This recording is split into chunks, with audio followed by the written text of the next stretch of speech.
সকাল সকাল ঘুম থেকে উঠতে কার ভালো লাগে।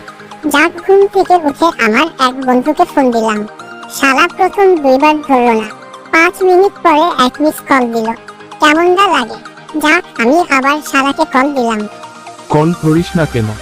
এত সকালে কেউ কল দেয়? আজ আমি বাজারে যাব, তুই কি যাবি আমার সাথে? কি করতে বাজারে যাবি? একটু শপিং করতে যাব। কি কি কিনবি? জানি না, তুই কি যাবি আমার সাথে? আমি যাব না, তুই যা। কি কিনবো এখনো ঠিক করিনি। আমি একা যাব না, তোকে বোঝা লাগবে। কি কারণে যাবি না?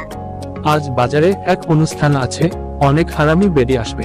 আমি বলবি না, আমি যাব।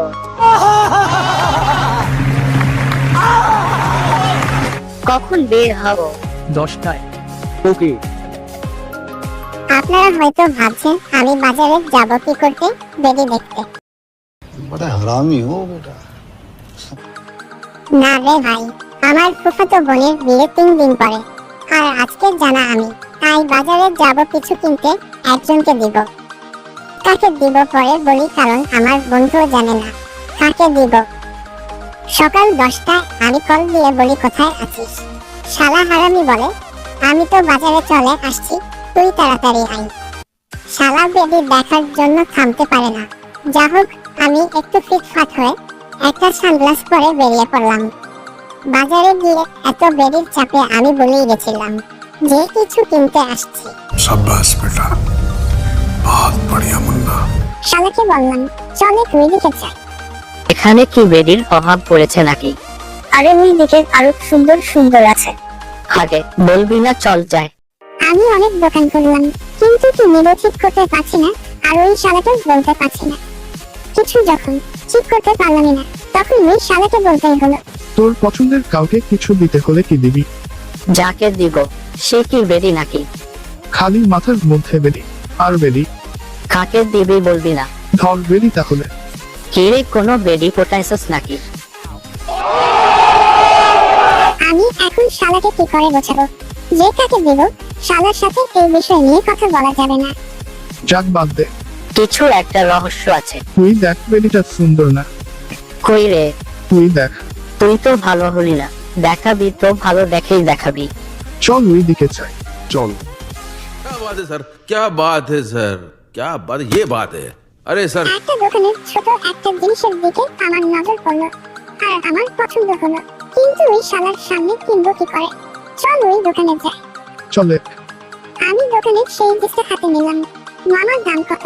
500। তুই নিবি নাকি? কিনলে কেমন হবে বলতো?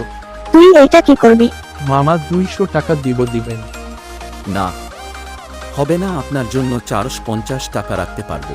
তোর মতলব আমার ভালো লাগছে না। কেন, কিনলে কি কোনো ক্ষতি হবে? আমার মনে হয় তুই কোনো মেয়ের প্রেমে পড়েছিস।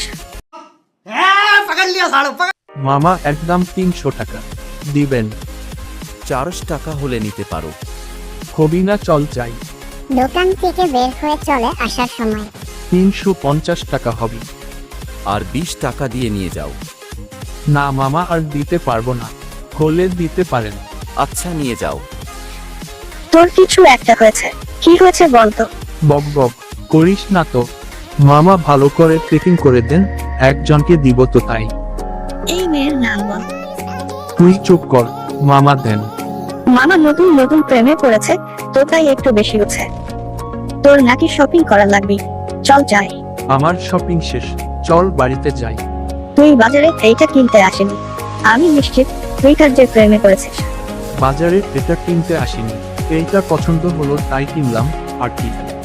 আচ্ছা, এটা কাকে দিবি বল? একজনকে দিব। বন্ধু ছি, তুই তো লোকতলায় টেম্পু চালাস, আমি বলেই চাকাতাম। যাই হোক, আমার বন্ধুকে সব খুলে বলতেই হলো।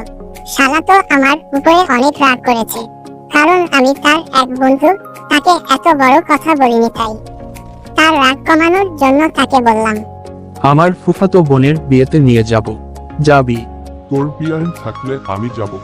আছে, আমার দুলাভাইয়ের অনেক খালাতো ফুফাতো বোন আছে। আচ্ছা, আমি যাব। তোকে এই গিফটটা দিতে সাহায্য করতে হবে, তুই দিতে না পারলেও আমি দিয়ে দিব। শালা হারামি। মেয়ের দিনের মজাদার কাহিনী জানতে হলে সবাই লাইক ও সাবস্ক্রাইব করে পাশে থাকবেন। পরের পাশে আবার আসছি। আল্লাহ হাফেজ।